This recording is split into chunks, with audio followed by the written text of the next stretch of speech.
After watching her parents die in a year, old girl lost her voice until a lonely miner made her speak.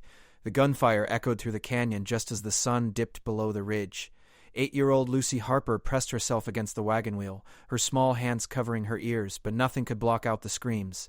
Her mother's voice cut through the chaos, then suddenly stopped. Her father's revolver clicked empty. And then silence, the kind of silence that swallows everything whole. Lucy opened her mouth to scream, but no sound came out. Not then, not ever again. Raiders left her there among the wreckage, thinking she was dead like the others. She lay still until the stars came out, her throat locked tight, her voice buried somewhere deep where even she couldn't find it. When she finally moved, she crawled past her parents without looking at their faces. She couldn't. If she looked, it would be real. 3 days later, a grizzled miner named Jack Sullivan found her hiding in an abandoned mine shaft near Copper Creek. She was covered in dust, her lips cracked from thirst, her eyes empty as a dried-up well. Jack had come looking for a silver vein that the old maps promised, but found something far more valuable and infinitely more broken. He tried to coax her name from her, but she just stared. He offered her water, and she drank without acknowledgement. He wrapped her in his coat, and she didn't resist. It was like holding a ghost. Jack had been alone in these mountains for 6 years, talking only to his mule and the echoes of his own voice. He wasn't equipped for this, but leaving her wasn't an option. Jack carried Lucy back to his cabin, a rough structure built into the mountainside with timber walls and a stone chimney. Inside, it smelled of coffee and leather and loneliness. He set her down by the fireplace and watched as she pulled her knees to her chest, becoming as small as possible. Days passed. Jack learned to read her silences. 1 blink meant yes. 2 meant no. A turned head meant she wanted to be left alone. He stopped asking questions she couldn't answer. Instead, he talked.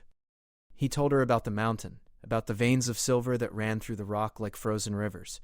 He told her about his life before, about mistakes he'd made and people he'd lost. He never expected responses. He just filled the silence because silence in that cabin felt like death. Lucy listened. In the mornings, she'd watch Jack prepare his gear, the methodical way he checked his pickaxe and lantern. She'd follow him to the mine entrance, staying just inside where the light still reached. She never went deeper. Darkness held too many memories. One evening, Jack came back bleeding. A support beam had collapsed, catching his shoulder. He tried to hide it, but Lucy saw the way he winced, the red seeping through his shirt. She rushed to him, her small hands pulling at his sleeve, her mouth opening and closing like a landed fish. No sound came. Tears streamed down her face as she tried to push words out, but her throat remained locked. Jack knelt down, ignoring the pain. He took her hands gently. "It's all right, little one. I'm all right. You don't need to speak. I understand you just fine." But Lucy shook her head violently. She needed to speak. She needed to tell him to sit down, to let her help, to not leave her like everyone else had left her. The frustration built in her chest like steam in a kettle with no release. That night, Lucy made a decision. If her voice wouldn't come back on its own, she'd drag it back by force. The mountain town of Copper Creek sat in a valley where desperate men came to find fortune and usually found only hardship. Jack made his weekly trip down for supplies, and for the first time Lucy went with him. The town buzzed with activity. Miners shouted to each other. Saloon doors swung open and shut. Horses kicked up dust. Somewhere, a piano played off-key. Lucy gripped Jack's hand as they walked through the crowd. Too many people. Too much noise. Her heart hammered against her ribs. Then she saw them. 3 men standing outside the general store.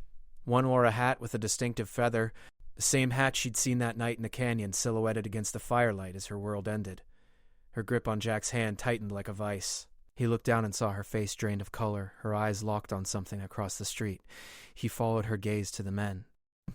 One was laughing, loud and careless. The man with the feathered hat. Jack felt Lucy trembling. He knelt down quickly. "Those men, you know them?" She nodded once. Her mouth opened again, and this time something came out. Not words, but a sound. A small broken sound like rusted hinges. But it was something. It was a beginning. Jack's jaw tightened. He'd been a lot of things in his life, most of them not good, but he'd never been a coward, and he'd never turned away from a debt that needed paying. He stood slowly, his hand moving to the revolver on his hip, the one he'd carried for 6 years without firing once. "Stay right here," he said quietly. Lucy grabbed his arm, shaking her head frantically. Jack smiled, but there was no warmth in it. "Don't worry, little one. I'm just going to have a conversation." He crossed the street with purpose. The three men didn't notice him until he was 10 feet away. The one with the feathered hat turned, his hand already moving toward his gun out of instinct. These were men who lived by quick draws and quicker exits. "You got business with us, old-timer?" the feathered hat asked. His companions spread out slightly, a practice movement. They'd done this dance before. Jack stopped walking. "That depends. You boys passed through the canyon road about 2 months back? Maybe had some trouble with a family in a wagon?" The air changed. The laughter died. The feathered hat's eyes narrowed. "Don't know what you're talking about." "I think you do," Jack said. His voice was calm, almost conversational, but his hand hovered near his holster. "I think you murdered a man and his wife and left their daughter for dead. I think you're the kind of men who shoot unarmed folks for whatever they're carrying." One of the other men, younger with a scar across his cheek, laughed nervously. "You calling us killers, old man? That's a dangerous accusation." "Not an accusation," Jack replied. "A fact. And facts have consequences." The feathered hat's hand moved. Jack was faster. His revolver cleared leather in a blur that surprised even him, muscle memory from a life he'd tried to leave behind. The shot echoed through the street like thunder. The feathered hat stumbled back, clutching his shoulder, his own gun falling to the dust. The other two froze. Jack's gun swung between them. "Your friend will live, which is more mercy than he showed that family. You boys have a choice. You can draw, and I'll put you down. Or you can ride out of this town right now and never come back. Your call." The scarred man looked at his wounded companion, then at Jack, then at the crowd gathering around them. The sheriff was already pushing through, hand on his own weapon. This wasn't a fight they could win. "We're leaving," the scarred man said, helping the feathered hat to his feet. "We're leaving right now." Jack didn't lower his gun until they'd mounted their horses and galloped out of town, a trail of dust marking their retreat. Only then did he notice his hand shaking. 6 years of peace, gun in a heartbeat. But some things were worth breaking peace for. Lucy ran to him, and this time when she opened her mouth, a word came out, small and broken, but unmistakable. "Jack." He looked down at her, his eyes wet. "Yeah, little one, I'm right here." The sheriff, a broad man named Pete Collins, approached cautiously. "Jack Sullivan. Didn't know you could draw like that. Thought you were just a miner these days." "I am," Jack said, holstering his weapon, "but I used to be other things. Things I'm not proud of." Pete looked at Lucy, then back at Jack. "Those men killed her parents?" "Yes," Pete nodded slowly. "Then I didn't see anything here except a man defending himself and a little girl. You understand?" Jack understood. In places like Copper Creek, justice was flexible, especially when the alternative was letting murderers walk free. He took Lucy's hand and they walked back through the town together. People stared, but Jack didn't care. He'd stopped caring what people thought a long time ago. Back at the cabin, Lucy sat by the fire while Jack cleaned his revolver, a ritual he'd neglected for years. She watched him work, and for the first time since he'd found her, he saw something other than emptiness in her eyes. "Jack," she said again, the word coming easier this time. Her voice was rough from disuse, like an instrument that hadn't been played in too long. But it was there. "I'm listening," he said gently. She struggled for more words. Her small face contorted with effort. Finally they came, halting and painful. "Teach me." "Teach me to shoot." Jack stopped cleaning the gun. He looked at this 8-year-old girl, this tiny thing who'd survived what no child should survive, and saw the fire burning behind her eyes. She didn't want to be helpless anymore. She didn't want to hide. "Lucy," he said carefully, "revenge won't bring them back. It won't make the hurt go away." "I know," she whispered, "but I won't be scared anymore. I won't be weak." Jack set the revolver down and pulled her close. She didn't pull away. "You're not weak. You survived. That takes strength most adults don't have. But if you really want to learn, if you really want to be able to protect yourself, I'll teach you. Not for revenge, for survival. Deal?" She nodded against his chest. "Deal." The next morning, Jack woke to find Lucy already outside, waiting with one of his old practice targets propped against a tree stump. She stood there in the dawn light, small but resolute, and Jack realized that saving her had somehow saved him, too. He'd spent 6 years hiding from his past, but she'd given him a reason to face it, to use what he knew for something good. He walked out to join her, carrying a small pistol he'd won in a card game years ago. It was light enough for her small hands. "All right," he said. Lesson 1. A gun is a tool, not a toy. It demands respect. You understand? Yes, Lucy said, her voice still raspy but growing stronger. Each word was a victory. They spent hours every morning after that. Jack taught her to hold the weapon properly, to breathe, to squeeze rather than pull the trigger. He taught her patience and accuracy. He taught her that power came not from anger but from control. Lucy absorbed every lesson like parched earth soaking up rain. Her hands steadied. Her aim improved. Her voice grew clearer. Weeks turned into months. The cabin that had once echoed with loneliness now held conversations. Short ones, sometimes stilted, but conversations nonetheless. Lucy told him about her parents in fragments. Her mother's laugh, her father's stories. The way they'd been heading west to start a new life, never knowing they wouldn't make it.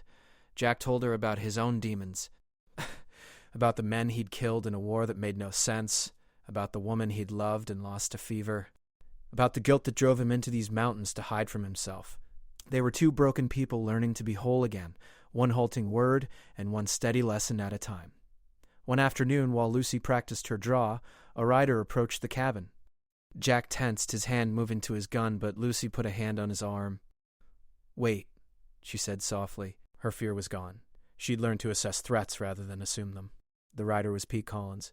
He dismounted slowly, hands visible. "Jack? Lucy? Got some news from town. Thought you should hear it direct." "What kind of news?" Jack asked. Pete's expression was grim. "Those 3 men you ran off? They came back. Brought friends. About a dozen of them all told. They're camped just outside town, talking about a miner who shot their friend. Talking about making an example." Jack's blood went cold. He'd hoped they'd keep running. He should have known better.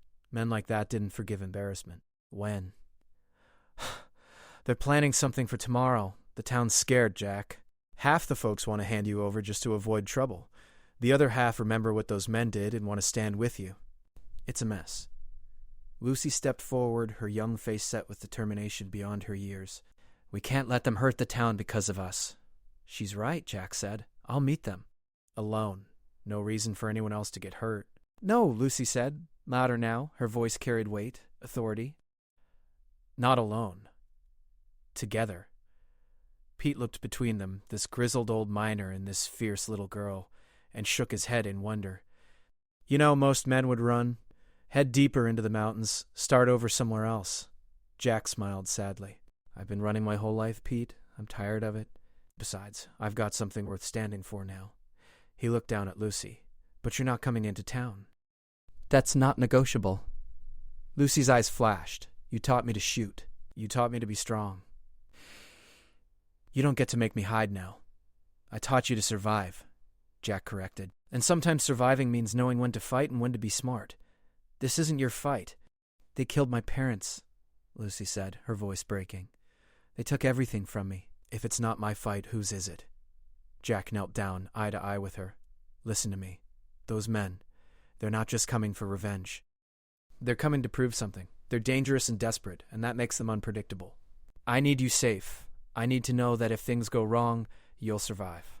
You'll keep going. Can you do that for me?" Tears streamed down Lucy's face, but she nodded. "Promise me you'll come back." "I promise I'll try my damnedest," Jack said. It was the best he could offer, and they both knew it. Pete cleared his throat. "For what it's worth, you won't be completely alone. There's about 8 men in town willing to stand with you. Old miners mostly. Men who remember what it's like to fight for something that matters. It's not much against a dozen, but it's something." Jack stood, his decision made. "Then we'd better start preparing. Lucy, I need you to stay here." "Can you do that?" She wiped her tears roughly. "Only if you take this." She ran inside and came back with the small pistol he'd been teaching her with. "For luck. And you have to promise to bring it back." Jack took the gun, feeling the weight of her trust in it. "I promise." That night, Jack didn't sleep. He sat by the fire, cleaning his weapons and thinking about the strange path that had led him here. 6 years ago, he'd come to these mountains to disappear, to stop mattering. Now he was preparing to fight for a town full of people he barely knew and a little girl who'd somehow become the center of his world. Life had a funny way of finding you, even when you didn't want to be found.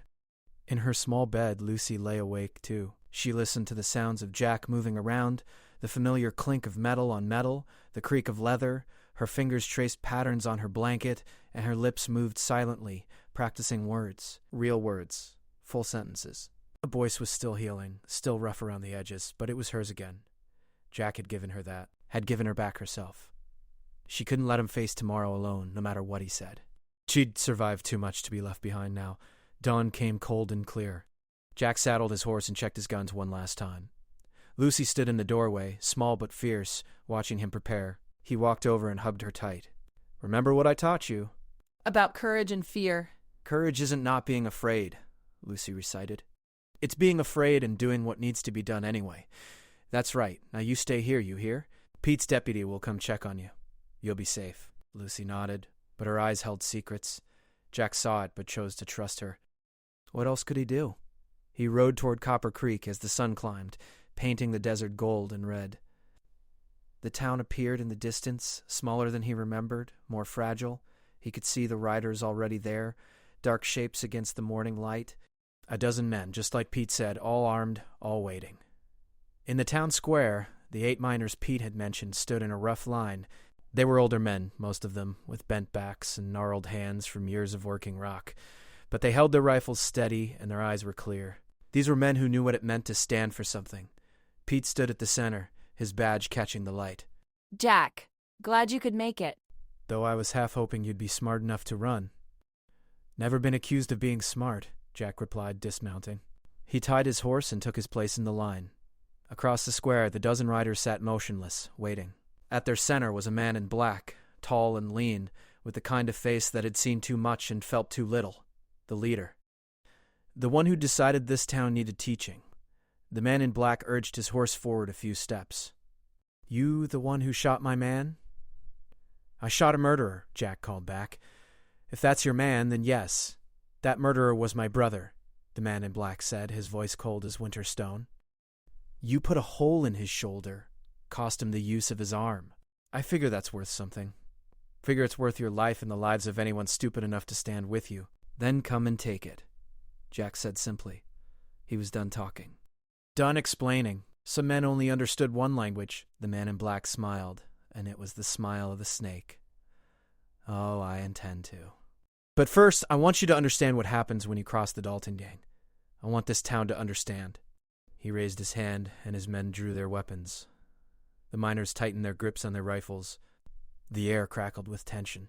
That moment before violence when everything hangs in the balance and time seems to stop. Then a shot rang out from somewhere high. One of Dalton's men jerked and fell from his saddle, clutching his leg. Everyone froze, looking for the source. On the roof of the general store, small against the sky, stood Lucy, Jack's pistol in her hand, smoke still rising from the barrel. "Lucy, no!" Jack shouted, but it was too late. The fight had begun. Dalton's men opened fire, and the square erupted in chaos. Jack dove behind a water trough, returning fire, his heart hammering not from fear but from the sight of Lucy on that roof. She was firing methodically, just like he'd taught her, but she was so small, so exposed. The miners scattered to cover, their rifles barking. The air filled with gun smoke and flying lead and the screams of wounded horses. Jack took down 2 riders in quick succession, old reflexes kicking in like he'd never stopped. He moved from cover to cover, always keeping one eye on the roof, on Lucy. She was holding her own impossibly, her small form darting between chimneys, firing and moving, firing and moving. He taught her well, too well. A bullet splintered the wood near his head, and Jack rolled, coming up to see Dalton himself bearing down on him. The man in black had dismounted and was walking through the chaos like death itself, a revolver in each hand, firing with terrible precision. One of the miners went down, then another. Pete took a bullet in the leg and crumpled behind a horse trough. Jack and Dalton locked eyes across the smoke and fury. This was it. The moment that would decide everything. Jack stepped out from cover, his gun raised. Dalton did the same. For a heartbeat, the world narrowed to just the 2 of them. 2 men with too much blood on their hands, adding more. They fired simultaneously. Jack felt something burn across his ribs, but his shot found its mark. Dalton staggered, a red bloom spreading across his chest. He looked down at it in surprise, then back at Jack. "Huh," he said. Then he fell. The fight went out of the remaining gang members. With their leader down, they broke, riding hard out of town, leaving their dead and wounded behind. The miners cheered weakly, exhausted and bloodied, but alive. Mostly alive. Jack ran to the general store, taking the stairs 2 at a time, his ribs screaming protest. He found Lucy on the roof, sitting with her back against a chimney, Jack's pistol still in her hand. She was crying great, heaving sobs that shook her whole body. He sat down beside her and pulled her close. "I told you to stay home." "I couldn't," she gasped between sobs. "I couldn't let you die. I couldn't lose you too." "I know," Jack said softly. "I know. But God, Lucy, you scared me half to death. You're 8 years old. You should be playing with dolls, not shooting outlaws from rooftops." "I'm not 8 anymore," Lucy said, and there was a weight in those words that made Jack's heart break. "I stopped being 8 the night they killed my parents. I'm whatever I need to be to survive. You taught me that." Jack held her tighter. "I taught you wrong then. You're a kid, Lucy. You deserve to be a kid. I'm sorry." "I'm so sorry I brought you into this." "You didn't bring me into anything," Lucy said, pulling back to look at him. Her eyes were red, but they were clear, strong. "I was already in it. You just gave me the tools to fight back. To not be helpless. Don't apologize for that." Down in the square, Pete was limping around, checking on the wounded. 2 miners were dead, 3 more injured. Terrible price. But the town was safe. The Dalton gang was finished. Jack and Lucy climbed down from the roof together. The townspeople gathered around them, uncertain. They'd seen what Lucy could do, this tiny girl with death in her hands, and it frightened them. It fascinated them. It made them uncomfortable in ways they couldn't name. Pete approached, his leg bandaged but his eyes clear. "Hell of a thing," he said. "Never seen shooting like that from someone so young, or so small." "She had a good teacher," Jack said quietly, "but she shouldn't have needed one." "No child should." "No," Pete agreed. "But the world is what it is, not what it should be. You two saved this town today. Both of you. That counts for something." But Jack wasn't sure. As he looked at Lucy, at the blood spatter on her dress, and the hollow look creeping back into her eyes, he wondered if he'd saved her or damned her. He'd wanted to give her strength, but maybe he'd just given her more scars. Maybe some wounds couldn't be healed, only covered over. They buried the dead the next day. 2 miners, good men, who'd stood for something. And Dalton, planted in the outlaw section of the cemetery with a plain wooden marker. The feathered hat and his friends had fled town for good, last seen heading south toward Mexico. Good riddance. Lucy stood at the edge of the cemetery, watching the graves being filled. She'd spoken at the miners' funeral, her voice rough but steady. She'd thanked them for their courage, for standing with Jack. The words had come easier now, like a stream finding its course after a dam breaks. But Jack noticed she still went quiet sometimes, withdrawing into that silent place where pain lived. After the funeral, Jack and Lucy returned to the cabin. They didn't speak on the ride back. Words felt inadequate. The mountain air was cool and clean, and the sun painted everything golden. It should have felt like victory. It felt like exhaustion. That evening, Lucy finally broke the silence. "Jack, what happens now?" He looked up from the fire he was building. "What do you mean? Do we just go back to how things were? Like nothing happened?" Jack sat back on his heels, considering. "I don't think we can go back, little one. Too much has changed." "You've changed. I killed people today," Lucy said quietly. "I shot them, and they fell, and I don't know what I felt. Not sorry." Jack moved to sit beside her. "That feeling, that emptiness, that's your soul telling you something. Taking a life, even when it's necessary, even when it's right, it leaves a mark. You carry that forever, I know. I've been carrying mine for years. Does it get easier?" "No," Jack said honestly. "But you learn to live with it. You learn that the mark is the price of protecting what matters, and you make damn sure that price was worth paying." Lucy leaned against him. "Was it worth it today?" "Yes," Jack said without hesitation. "You're alive. The town's safe. Good people are still breathing. That's worth every scar, every nightmare, every moment of emptiness. You understand?" "I think so," Lucy whispered. "Jack, I don't want to shoot anyone ever again, but I'm glad I know how. Does that make sense?" "More sense than you know," Jack said. He wrapped an arm around her shoulders. "Listen, I've been thinking. This cabin, these mountains, they were good for hiding, but maybe it's time we stopped hiding. Maybe it's time we found a place where you can be a kid again. Go to school, make friends, have a real life." Lucy looked up at him surprised. "You'd leave the mine?" "But the silver, I don't need silver, Jack said. I needed purpose, and I found it. In you. You're worth more than all the silver in these mountains, Lucy Harper. You're worth everything. Tears welled in Lucy's eyes. You're not leaving me, are you? Leave you, Jack laughed, a sound that surprised them both. Kid, you're stuck with me. I was thinking we'd head west, maybe California. I hear there's good land there, good schools. We could start over, both of us, together, if you want. I want, Lucy said immediately. But what about you? You'll be all right, leaving all this behind? Jack looked around the cabin, at the years he'd spent in self-imposed exile, and felt nothing but relief. I'll be more than all right. I'll be home. Because home isn't a place, Lucy. It's people, and you're my people now. They spent the next week preparing. Jack sold his claim to another miner, got a fair price for it, too. He sold most of his equipment, keeping only what they'd need for the journey. Lucy packed her few belongings, including the small pistol. She wrapped it carefully in cloth and put it at the bottom of her bag. She hoped she'd never need it again, but she wouldn't leave it behind. It represented too much. Survival. Strength.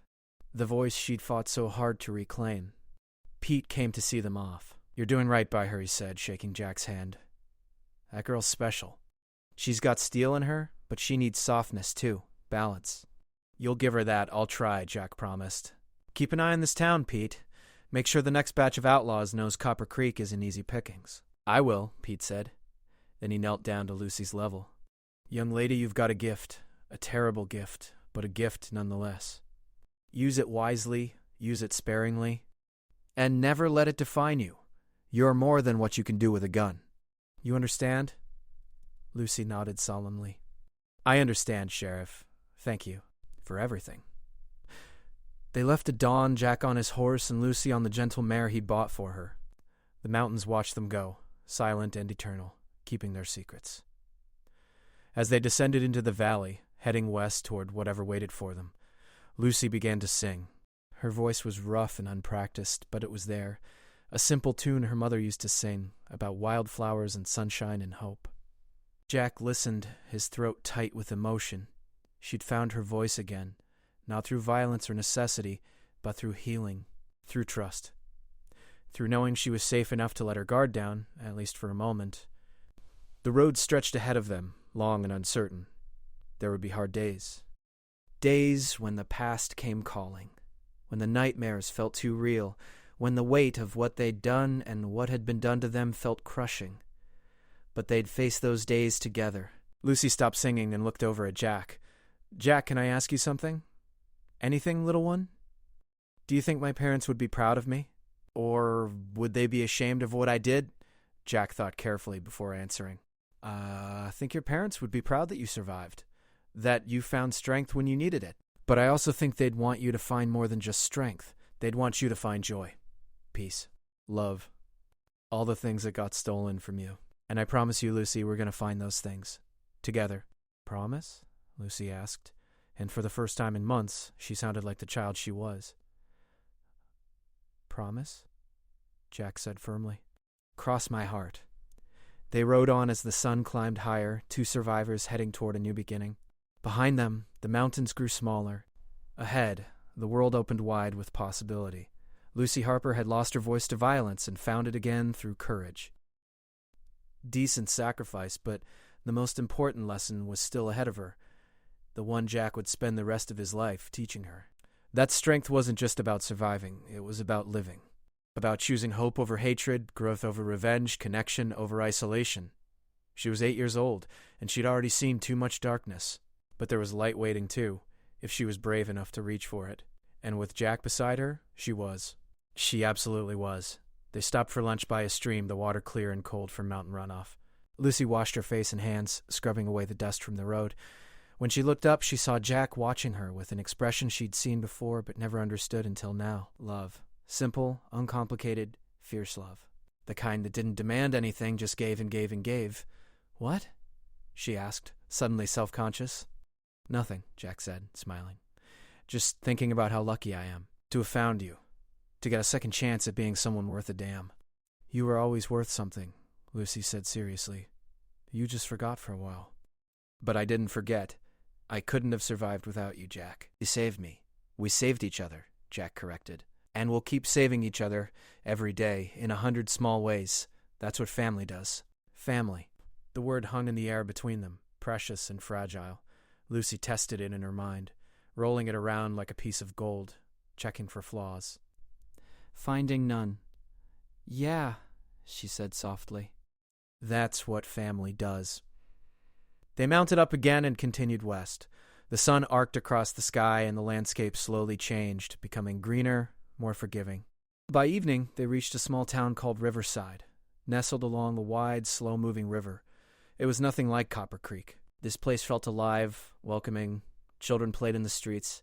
Women hung laundry in yards. Men worked in fields, their voices carrying on the wind. Jack found them a room at a boarding house run by a kind-faced woman named Martha. She fussed over Lucy immediately, commenting on how thin she was, how she needed feeding up. Lucy submitted to the attention with bemusement, not sure what to make of this motherly warmth. It had been so long. That night, in the small room they shared, Lucy lay in her cot and listened to Jack's steady breathing from his bed across the room. She felt safe. Actually safe. The knot of tension she'd carried in her chest for months loosened slightly. Not gone, maybe never gone entirely, but looser. Breathable. Jack, she whispered into the darkness. Yeah, little one. Thank you. For not giving up on me. For caring when you didn't have to. I didn't have a choice, Jack said gently. Some things you just know. The moment I saw you in that mine shaft, I knew. You were mine to protect, to raise, to love. That's not a burden, Lucy. That's a blessing.